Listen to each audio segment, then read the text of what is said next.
Welcome, friends, to our program.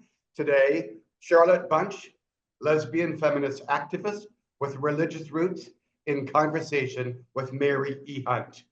I am Mark Bowman, Executive Director of the LGBTQ Religious Archives Network, the co-host of today's program. LGBTQ RAN is delighted to partner with WATER, Women's Alliance for Theology, Ethics, and Ritual, for this special presentation. LGBTQ RAN is a unique venture dedicated to preserving the history of LGBTQ religious movements around the world. LGBTQ is a digital enterprise. We are not a physical repository that stores papers. We advise and support leaders and groups in their efforts to preserve their records in appropriate archives. Furthermore, we collect and provide a treasure of historical information on our website about LGBTQ plus persons and groups from a wide array of religious expressions around the world. And finally, we encourage research and scholarship in queer religious history.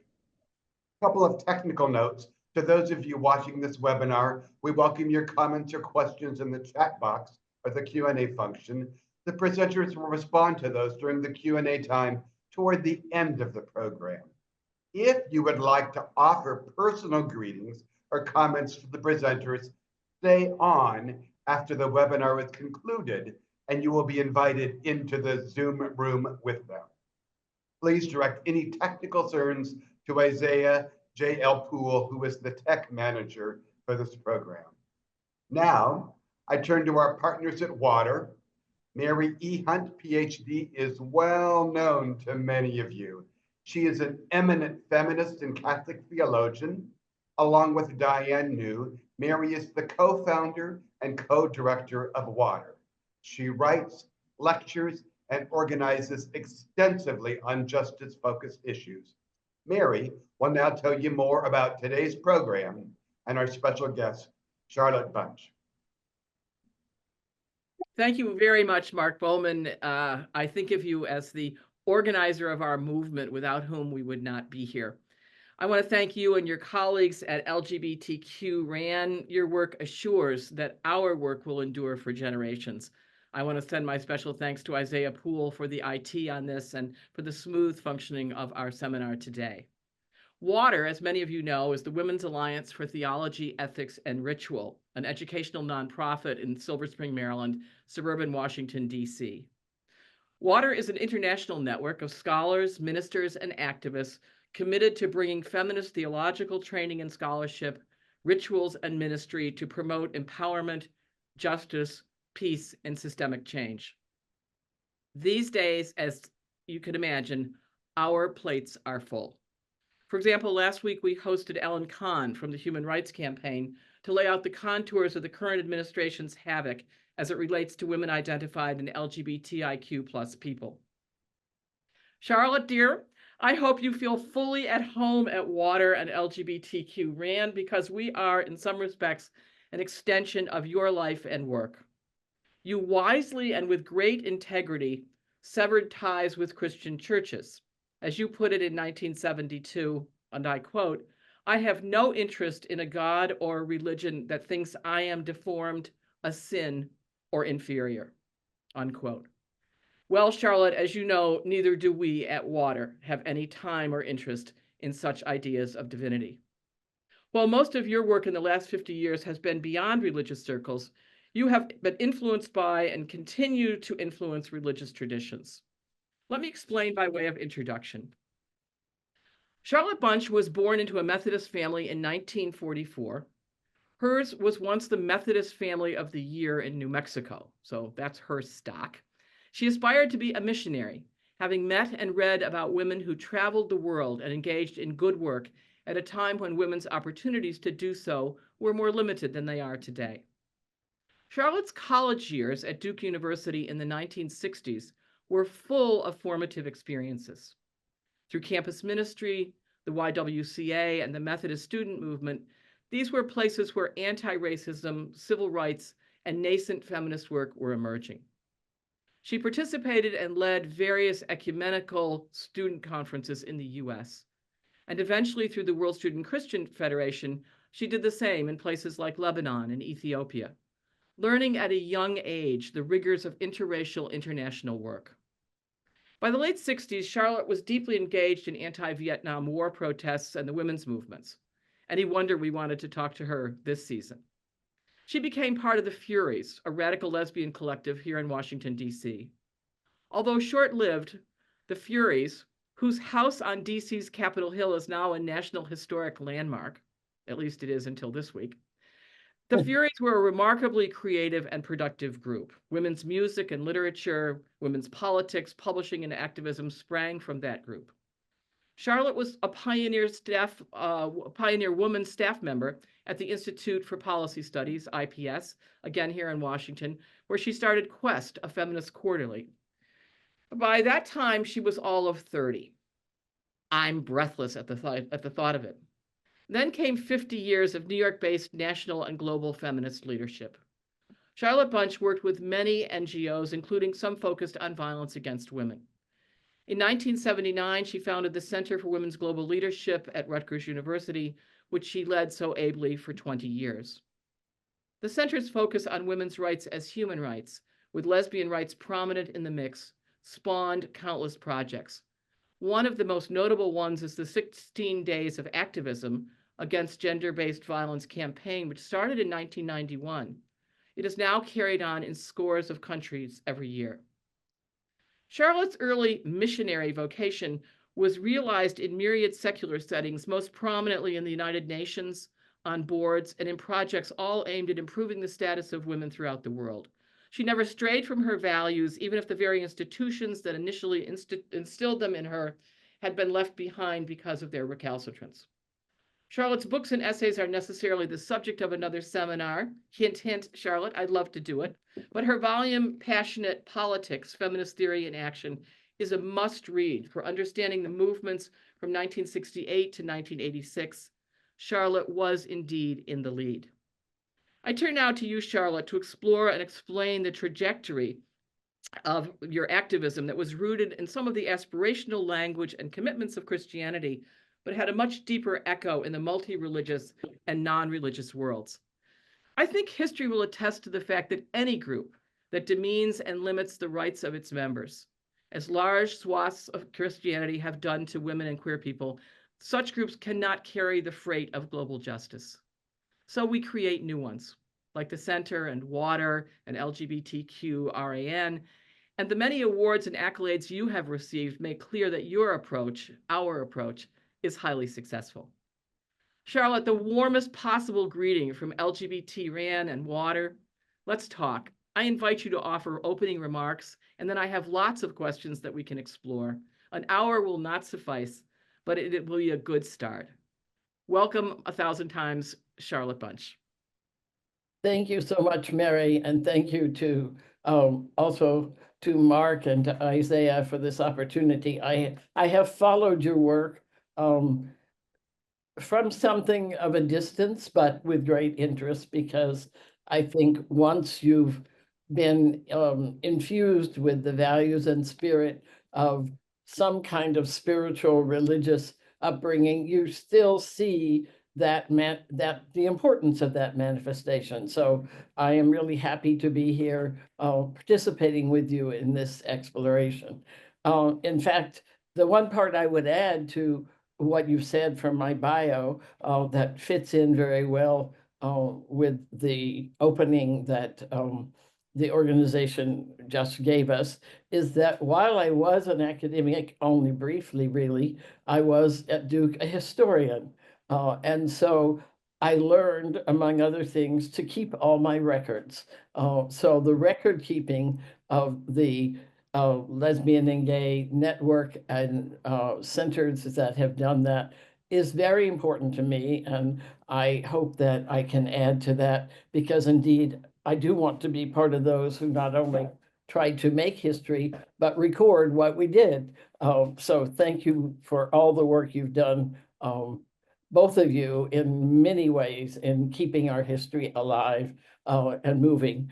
I think that I mostly want to hear what Mary's going to ask me, because I'm sure she's going to make me think about things I forgot about. But I will just say that my decision that I wanted to be a missionary as a child, I now understand very much growing out of the fact that there were really very few opportunities for women who didn't necessarily think we wanted to be bad women.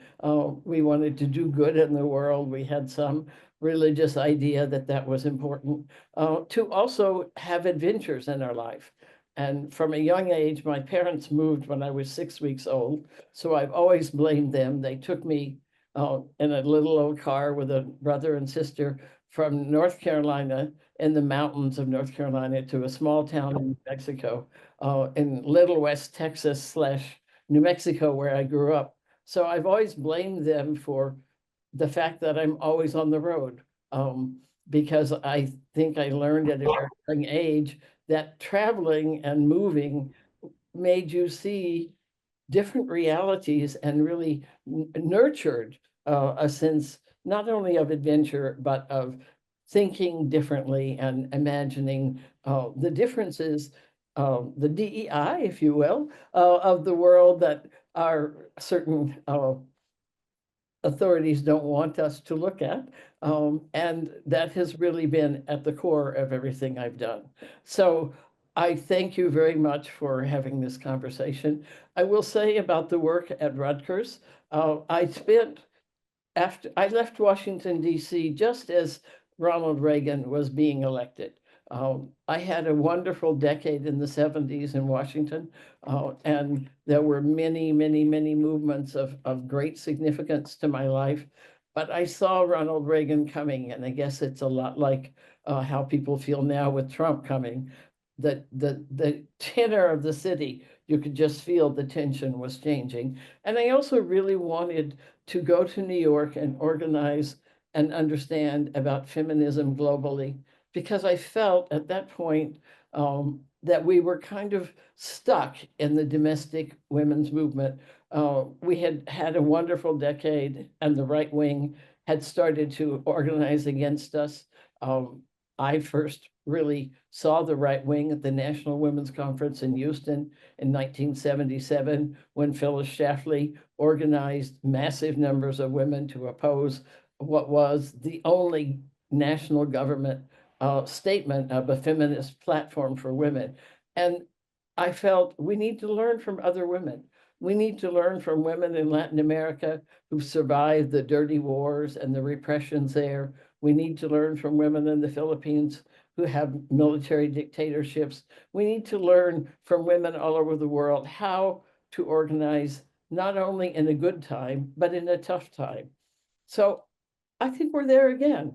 I hope that I can bring into our conversations some of the many things I've learned from women around the globe about how we survive when we're not in ascendance. And I think that's the moment we are in the US, and it's a good time to think about both what are the broader lessons of a global women's movement, and what are the lessons of religion at its best as a spiritual understanding that we are more than just the moment we are in, and that the moment we are in is part of a much larger historical perspective. I often think, I can't quite say what my religion is, although I did a couple of years ago with my best friend, Chubby Powell, who unfortunately passed away from the COVID pandemic a year ago.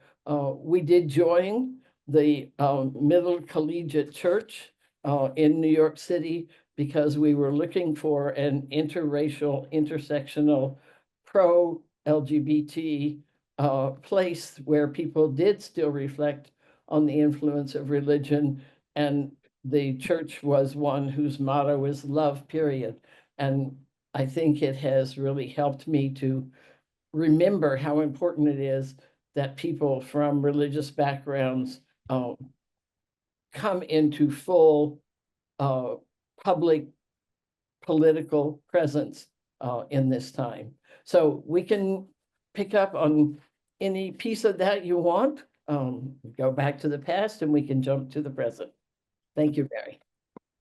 Charlotte, thank you. You know, we could stop now, and I think people would be deeply delighted at what you've already said. So the rest of this hour will unfold as as simply a way of explicating some of these things in a deeper way.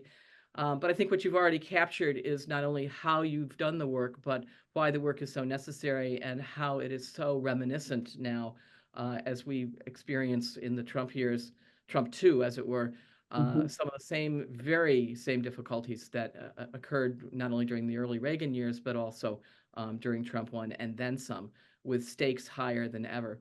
I just want one question of information just to start, and all you have to do is give a one-word answer. It's where are your archives? Oh, it's more than one word. My personal archives are at the Schlesinger Library at Radcliffe. Okay. My institutional archives from the work of the Center for Women's Global Leadership and much of the 20+ years organizing there, which is at Rutgers University, because that's where we did the work, and the center's archives with much of mine attached are there. Great. And ours are at Smith's. So I think we're all in good hands. And I want our archival colleagues here to realize that we take this very, very seriously. We, like you, do believe in keeping the papers and then shipping them off so that they get done. This is a warning and an invitation to all of our colleagues who are with us today. Do the same, because it is the only way that this work is going to will continue, especially in these times. So what I want to do is I want to go back first, and then I want to come forward. You and I met in Berkeley around 1975 when you were a visiting professor at the Graduate Theological Union, where I was a doctoral student. You had met our dear mutual friend, the great Swede Ann-Katrin Jarl, in Addis Ababa at one of the World Student Christian Federation's meetings. And Ann-Katrin was there as the general secretary for Sweden. And I think so many incredible women in those circles influenced you and influenced me, certainly. I think first of Margaret Flory, who wanted to be a missionary to China, ironically, but geopolitics in her day thwarted it, so that she founded a number of programs to foster international exchange, like Frontier Internship and Mission, which Ann-Katrin came to the US with, and I went and spent several years in Argentina. So Margaret Flory is one person to think about.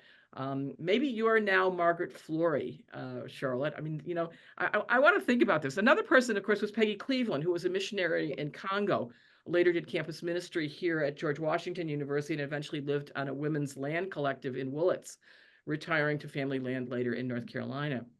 I think of Ruth Harris, whom you mention a lot in your writings, from the United Methodist. Peggy and Margaret, of course, Presbyterian, and then Ruth Harris from the United Methodist Church was a colleague and a funder for many of us, an early funder for my work in Latin America, and eventually a great supporter of water. And I just wonder how these women and others that you might name, like Peggy Billings and other movers and shakers from what we used to call the God Box, the Interchurch Center in New York City, which was then the headquarters of many Christian denominations. You were highly respected, indeed beloved, of many of these women. I just want you to reflect a little bit on how they influenced you. I know how they influenced me, and how they supported you, and how did that model for you how we might support young women today? Absolutely. Yeah, No, I just think that's the heart of the matter at this point.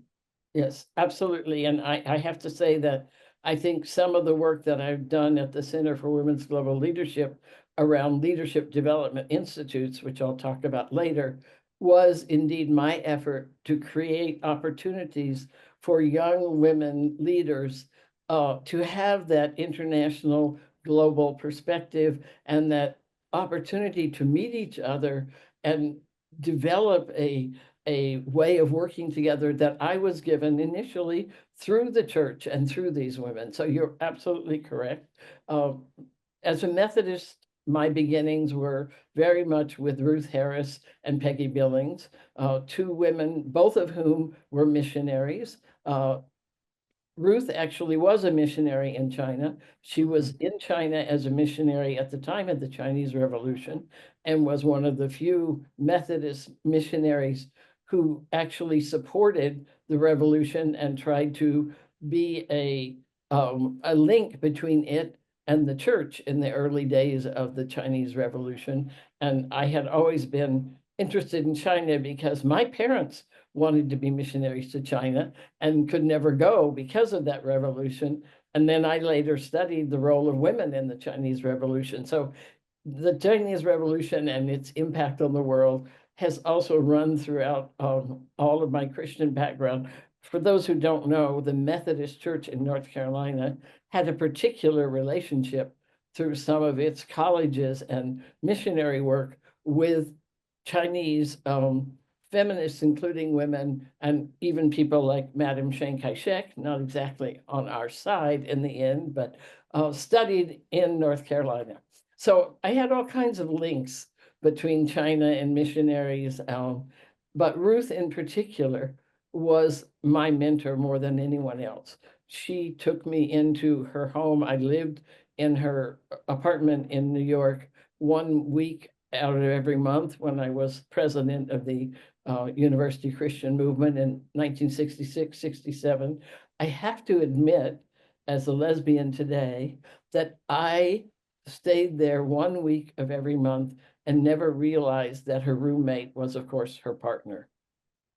That shows you what kind of closet women like that had to live in. I'm a young feminist. I was writing about feminism. I was even interested, but only after I came out did she tell me, and I realized that I had actually been mentored by a lesbian and lived in her home where she lived with her partner 1 week of every year, of every month for 1 year, and didn't realize it. So my sense of what the invisibility and what it meant before this was raised on a large scale for so many women, many other women in the church, Peggy Billings and Ginger Legato, who I worked with at Motive Magazine, B.J. Stiles, who was the editor of Motive Magazine, was a gay man. My whole religious world opened at that moment, even though I was about to leave the church as an institution. All of a sudden, I realized how much creativity and really important work was being done in the Methodist Church, because that's where I was deeply embedded, by people who were closeted lesbian and gay. So part of my opening to that was thinking about, well, how do I make it possible, not only for myself, but for the atmosphere to change so that those people who were mostly older than me and embedded in jobs where they couldn't come out immediately would be able to be out and live the full lives that they had in the public. So I learned a lot about the ways in which the church both constrained them and at the same time, ironically, had supported them. And I think their support is what gave me support as a woman, even before I was a lesbian, to be a leader, so that by the time I came out, I was like, no way am I going back I feel very lucky. I came out through feminism. I came out in a moment. I never had to go through being in the closet. And I think that's one of the big issues that we all need to think about. That's why when I wanted to go to a church with my friend Achebe, who many people may know as Betty Powell, who was in The Word Is Out film, one of the first African American women lesbians to be out in the public. When we were looking for a church, our first criteria was, is it a church that is not only allowing, but actually celebrates LGBT people? So absolutely, these women, I mentioned Ruth, probably the most influential, but Peggy also, and Margaret Flory, who, as far as I know, wasn't a lesbian, but was very supportive of women in an extraordinary way, and also had the vision of what it meant to create institutional structures for fellowships for those various programs. Frontier Fellow, the Frontier internship. Yeah. Even in the 90s, I hired a young woman, Malika Dutt, some of you may know her, as the Frontier Fellow to work on a project I was doing on trafficking in women. And, she was a Hindu. She wasn't a Christian. She didn't have any background in that. But Margaret Flory was happy to have this be a part of their fellowship. So a very open notion of how religion supports justice that isn't just about the institutional church. Yeah, great. I mean, these are our four sisters, really. Margaret Flory invited me to the Frontier Intern Program when they hadn't had a Catholic. And I explained to her that since the program was setting up people for future ecumenical leadership, she didn't need to worry that I was soon to become a papal diplomat. This was probably not in the cards, but she insisted. She absolutely insisted. And I think of other people like Sally Timmel, who was a Frontier intern, and the Grail, Sally Timmel of the Grail, and the deep influence of the Grail on many of us. Margaret Flory, of course, was an institution builder. She built not only Frontier Internship and Mission, but the Binational Service Program, and other earlier and later programs for young, typically Protestant. But I think you're absolutely right that she gave us the sense and the role model. I mean, what we could see in a Margaret Flory or in a Ruth Harris, we could see who we could become. And I feel deeply committed to them and in their debt. We also here at Water have international, at the moment, we have two young women from Germany who are international interns with us for a year. And so it goes both ways. And I think that really is what Margaret Flory also did. So yeah, great stories. Yeah. Let me just add one other note about Peggy Billings. Yes, Peggy please. Billings, who was from Mississippi, a white Methodist, and was a missionary for a while in Korea.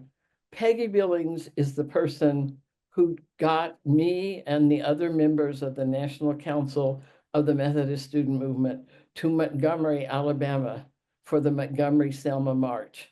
And we spent the first night in a Holiday Inn, and they did not want the African American students who were in our group to be there. And Peggy Billings said, I'm calling the headquarters in New York of the Methodist Church, and I'm telling them that no one should ever stay in a Holiday Inn again who has anything to do with the Methodist Church. And we all learned our first very important lesson in how faith leaders use their economic power from Peggy Billings. And we actually moved out and stayed in the homes of local African-American families that were happy to have us. We were really just the legwork for a larger organizing of finding homes for people to stay in when they came from Selma. So I never got to Selma, but we helped house and find homes who would house the Montgomery Marchers. And that was one of the most important moments in my life, both for the interracial experience of walking in interracial teams in the Black community in Montgomery and talking about the march and convincing people that it would be safe to have a marcher stay with them, and that we had the Methodist Church authority behind us. And Peggy Billings taught me how to use that power, even when she didn't have it. Of course, she didn't really have the power to say that. In terms of the church, probably they never would have done what she said, but the Holiday Inn wasn't taking a chance. I love that story, and it is in your book, Passionate Politics, and I hope people will read this and certainly in your bio and many of your bio writings as well. Right. I am hoping that you will write more, because I think these further reflections, reflections from later on even, are enormously rich.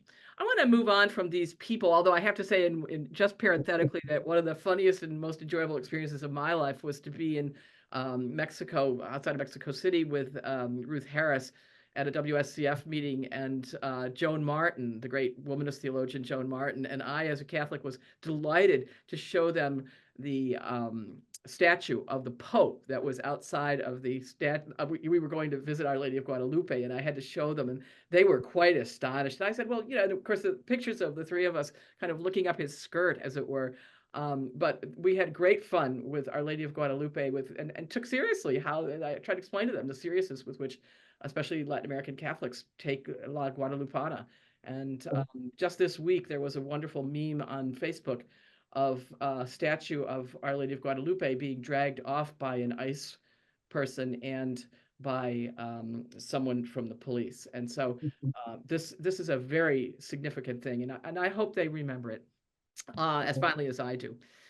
Let me move on, Charlotte. I want to talk about how LGBTIQ people push back against many religions, and you certainly did that, not only walking out, sort of voting with your feet, but also because these traditions have been very oppressive. But was there anything positive, and you've begun to hint at that, but anything positive that religions have contributed to LGBTQ self and community understanding? And maybe within my question is my answer, that community understanding especially is something that I think we got from those, at least in the Christian tradition, and certainly in Judaism and Islam, that community sense is there. But are there other things that we might have gotten, whether we wanted them or not, but from those religious traditions? Yes, I mean, I think that there are. I think that in the early years when I was still a part of the women's kind of progressive Christian community and hadn't really fully left the church, I think I felt that our understanding of the importance of the body, of the bodily integrity, of the sanctity of the body in a way, ironically was used against us, but was also a way for us to push back against violence against women, against the violence of abuse of LGBT people, because there was a notion that we had that the body was actually very connected to who you were as a person. And this is quite contrary to the moralistic attitudes toward control of the body or oppression over the body that the church actually exercised.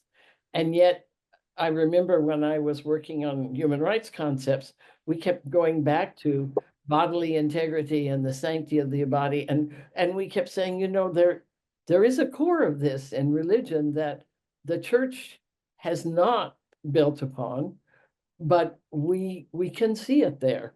And I think that as women, I don't know how it was so much for gay men, it was very important to our affirming our reproductive rights and our right to sexual identity, to in a sense, if every person is made in the image of God and we're all different and there are all these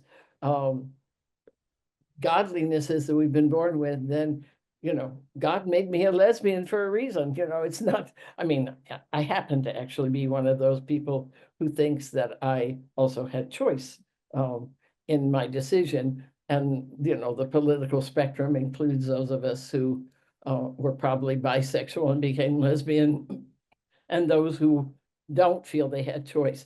But all of it, I think, actually picks up on some notions of the body that are important. The other thing that was important to me is my parents. I lived in a very conservative small town in New Mexico, really more West Texas than New Mexico. And my parents were small town liberals. And so my mother in particular had great integrity. And she taught me that you don't give up on something just because other people don't like it. You have to have some integrity. You have to believe and have integrity. And for her, that was a very important religious point. You had to have integrity for the values and beliefs you had. So this was something that I also learned kind of at my mother's knee, but it was very much a part of her understanding of being a religious and ethical person that made me feel I can say I'm a lesbian, and if that's not okay with you, that's your problem, not mine. And we need to change the institution, not myself. So yes, I mean those are two things I've thought of. I think the other part for me that was so important was certainly, again, as feminists, as women, having a community who was going through a lot of this together. where people like you and Anne Katrin, who I also feel I learned from so much because you kept working in that institution to change it.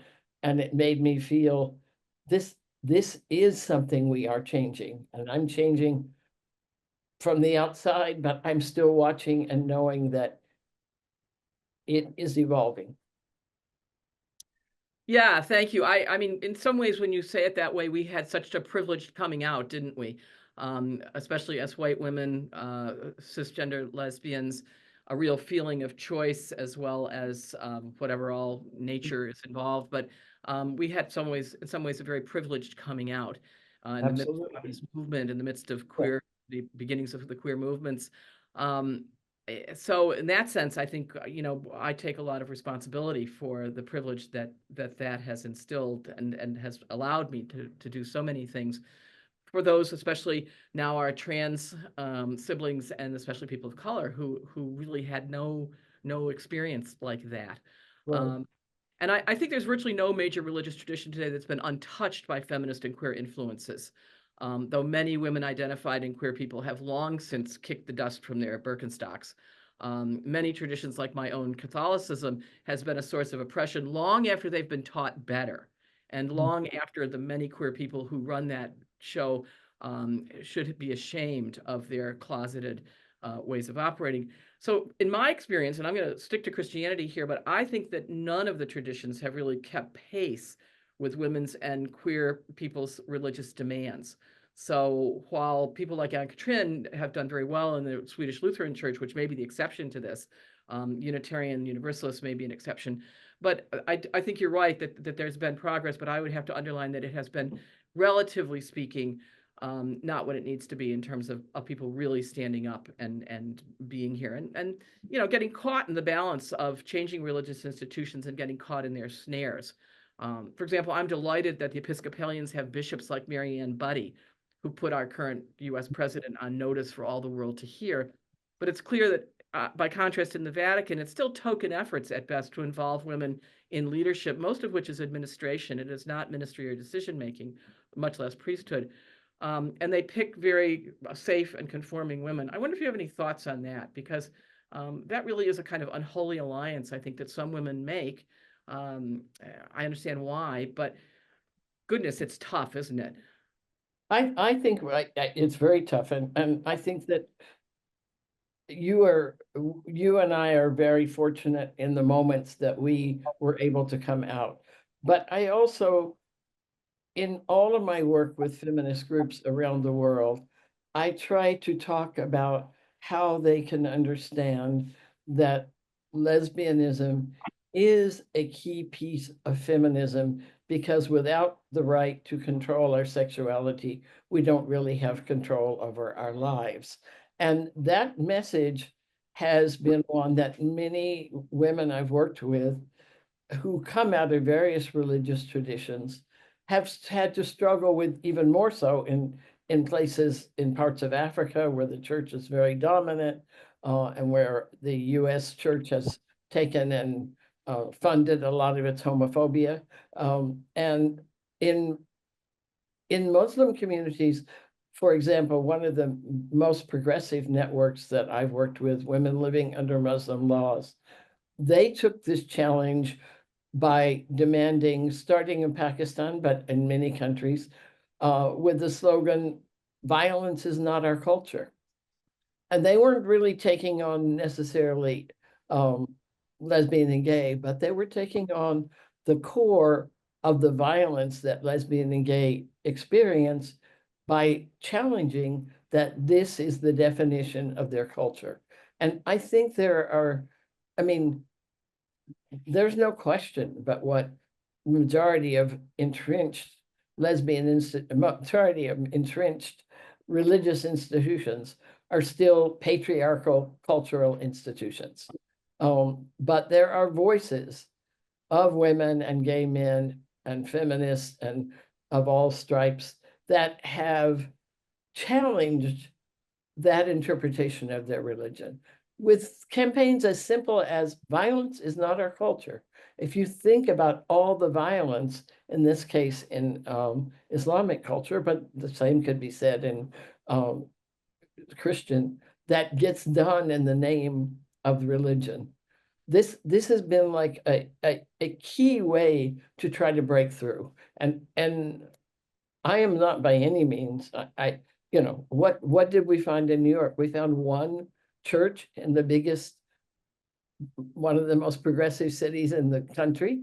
You know, we found one, well, there may be more than one, but we found one church that we felt was compatible with our politics and where we could reinforce, and that church is a major force now. Many people probably know the leaders of that church have been a strong voice in all of the religious opposition to Trump and to all the current things that are happening. Jackie Lewis is the pastor, and her notion of fierce love is a very important part of building a religious opposition to the kind of anti-LGBT and fascism that so many of the churches still support. So absolutely, Yeah. it's an uphill road, but there are lights along the way. Yes, well, and you obviously are one of them. Jackie's another, and there are many. And just to say that in other traditions, failing even one place where we might go, we in my tradition have created lots of places, lots of women church, lots of feminist-based communities. Very few of people of my stripe would darken the door of an institutional church at this point. And just to say, there's a call for all Catholic women worldwide to strike between Ash Wednesday and Easter this year. So that you'll be hearing about that. But I think that's really, going to get some attention. Now that we've begun to hear from you, there are about 75 people at least online with us, and there'll be many others who will watch this. I want to go to some of their questions, starting with the fact that someone really wants to know, and I think this person speaks for so many. How are you working? I'm going to phrase it myself, but how are you working these days as someone from the US who's trusted by so many people around the world? How should we in the US be responding? First, I would argue to our Canadian and Mexican neighbors whose countries have been threatened by our own. And of course, to our friends in so many parts of the world who look with understandable confusion on what the US is doing. Despite the internet and space exploration, we're still back in the streets, I guess, in terms of our making our values public. And your mother and my mother would have been good friends because they both were committed to the kind of integrity that you and I try to live. Hopefully programs like this will help. What do you see as strategically useful things to do? I know you're in Peru for this season, but you're watching carefully here. What would you recommend to people? Where would you be putting your energies? Or where are you putting your energies? Well, it's hard to recommend. I start and first of all, I live a very privileged life. I've also just retired, and unfortunately, the university has closed the center that I was working from. So Yeah, I noticed that. Take a little moment to give it some thought, but I noticed that about the center, and that does concern me.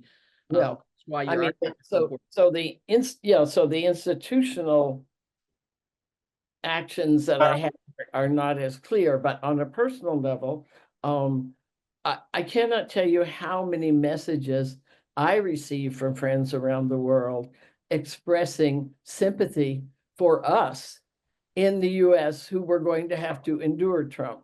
And this is what I think is the really important international global feminism networking that's taking place, which is people understand, and their first reaction is not what we should do. It's like, oh my God, what's it going to be like for you? Because there is a genuine sense that we are fighting the same problems, each in our own place and in our own way. So I had the same reaction from people, Charlotte. Many people, not only right after the election, but particularly recently when I went to the People's March downtown, and people saw right. I don't normally put pictures up on Facebook, but I put one up, and people said, "Oh, thank you for being there for me.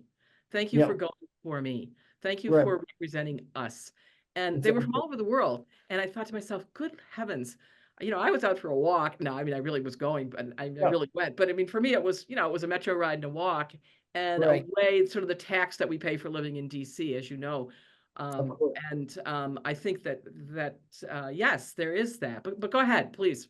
No, and what you said adds to my point, which is the news media around the world does not give enough attention, because it comes from our corporate controlled media, to the fact that there is opposition in the US. And so one of the simple things I've been doing, I'm here, I'm retired, I'm somewhat on vacation in a sense. I've been resending people information, people in other countries, about the opposition that is taking place in the US that I get from just being on various lists. And you cannot imagine how important people feel about that. They feel that they're not hearing about the opposition. And so just the simple thing of, I mean, I am, 80 years old. I'm not going to be able to march as many times as I used to, but, to use the channels we have to make people aware of the points of opposition that exist, of the things people are trying to do. It's very important, because it means that they can see that their own opposition and their own horror at what's happening in the US is not, that they're not alone, and that it's not necessarily a permanent statement, because so much of the corporate media has, to me, the greatest tragedy was that Trump actually won the popular vote, because the first time around, I was explaining to everyone the corruption of the Electoral College and how we don't really have democracy in the US, because, Hillary had won by 3 million votes.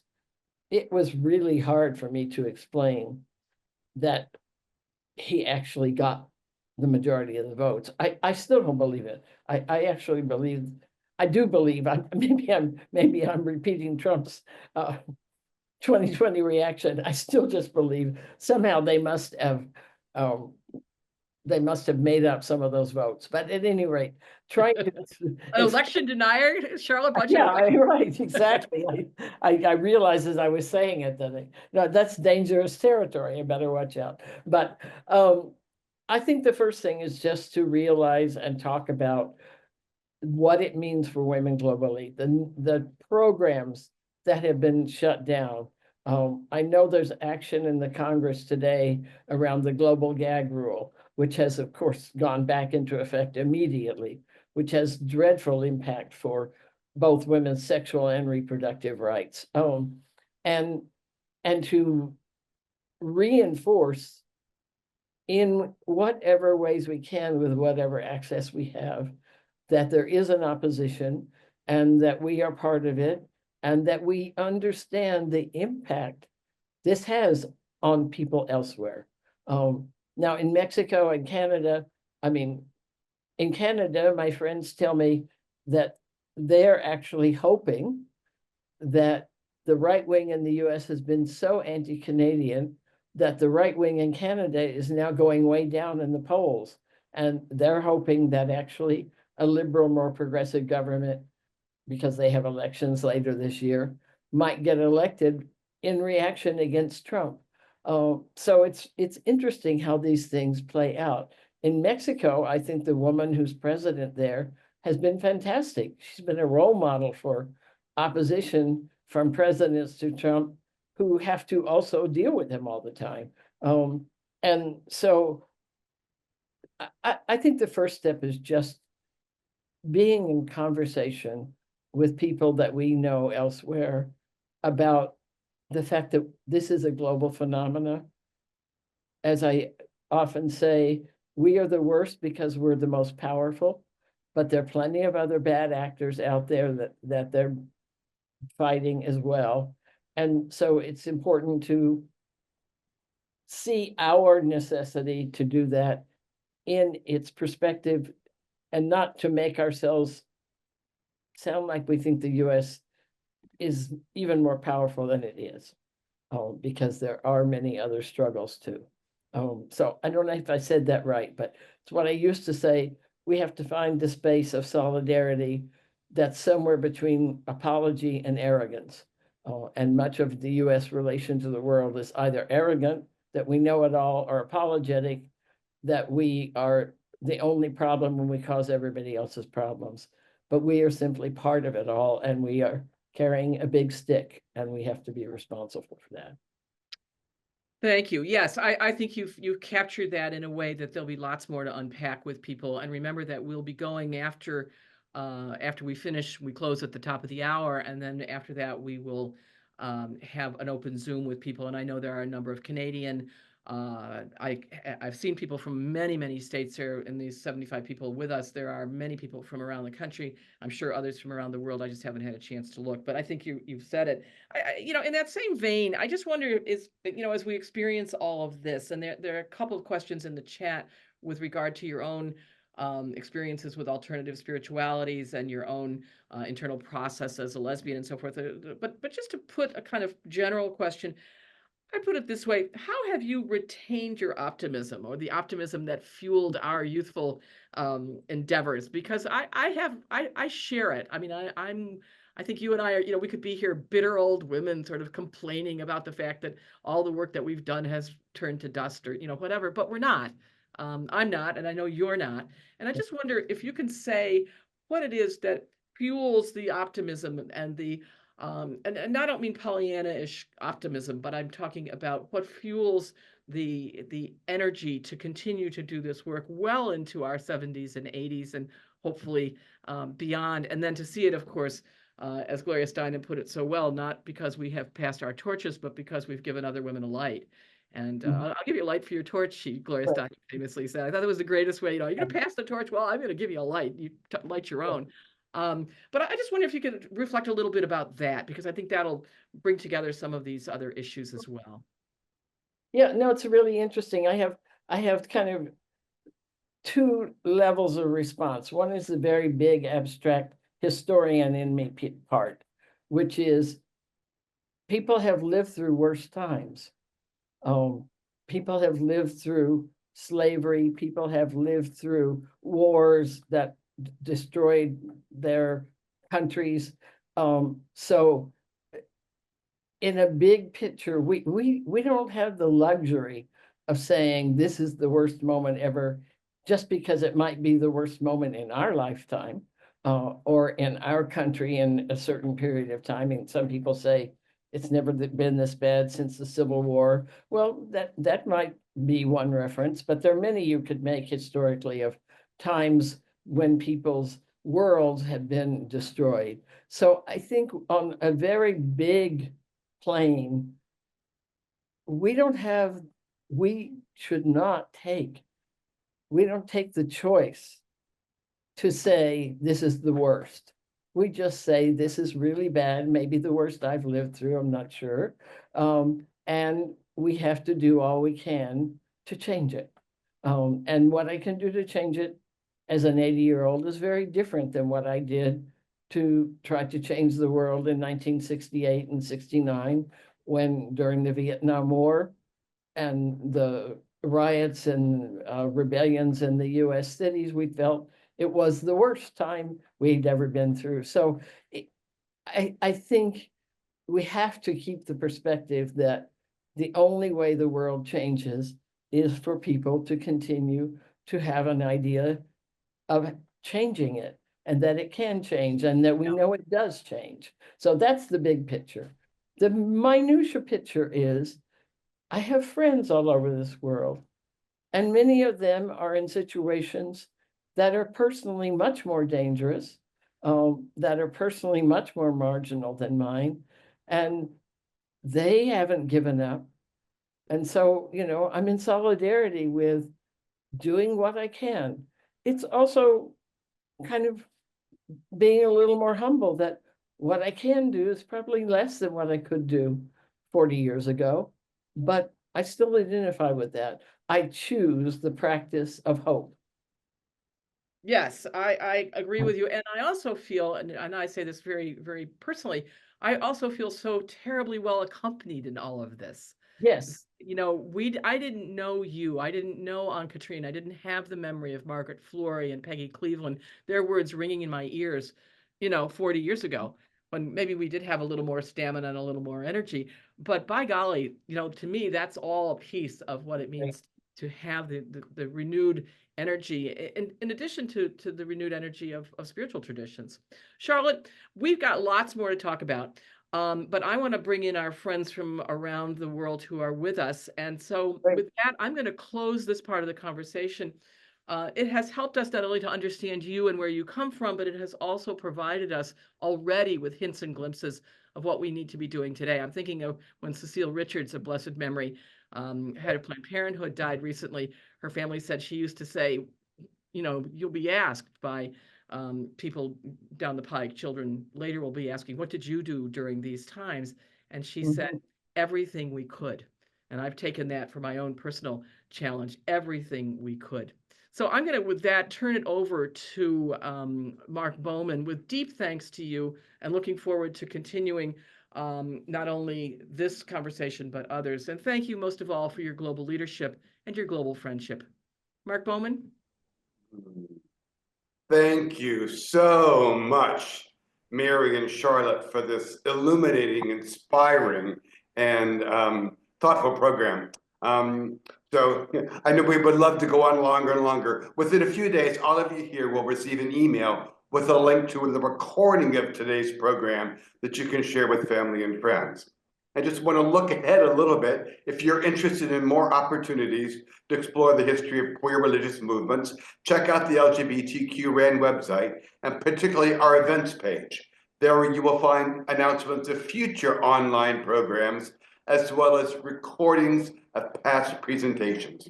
Our next event will be both in person at Chicago Theological Seminary and live streamed. On March 25th, we will honor Italian historian Achille Marotta as the recipient of the 2024-25 Virginia Ramey Mollenkott Award for Outstanding Research in Queer Religious History. Then, on April 24th, Catholic historian Jason Stadel-Jack will interview activist and author Brian McNaught on his new book, A Prince of a Boy, How One Gay Catholic Helped Change the World. Go to the events page on our website for more details and to sign up for these groundbreaking online programs. And now I turn back to Mary to talk a bit about water and what's coming up. Thanks again to you, Mark, and to Isaiah and to your colleagues for this collaboration. We've really appreciated working with you and hope to do more. And if you want to know more about WATER, the Women's Alliance for Theology, Ethics, and Ritual, here is our website, www.waterwomensalliance.org. We even have the code that you can put your camera on and get right to our website. And you can email our WATER staff and learn all about our programs, the monthly meditation, WATER Talks, and rituals. Speaking of WATER Talks, of which this is one, our next program will be on Wednesday, March the 12th. We'll have Professor Jennifer Reisinger with us, reading or talking with us about her book, Schooling the Nation, the Success of the Canterbury Academy for Black Women, and some of the work of white women and Black women together in that experience and what that means for us in terms of contemporary social change. And then at the same time, and until April, we will have the Rosemary Ganley essay contest in progress. Rosemary Ganley is with us today, a wonderful writer from Canada. And for 650 words at a time, we are feminists changing the world. And for your 650 words, you may win $650 if you're one of the top 3 essays by our deadline, April 1st. So there you have the possibility of changing the world 650 words at a time. There are many other WATER programs. Thanks to all of you for joining us. I'd like to offer a personal, if you'd like to offer a personal greeting, as Mark said, or comments, please join Charlotte and me now, and we will have some time to continue the conversation. Have a great day, everyone.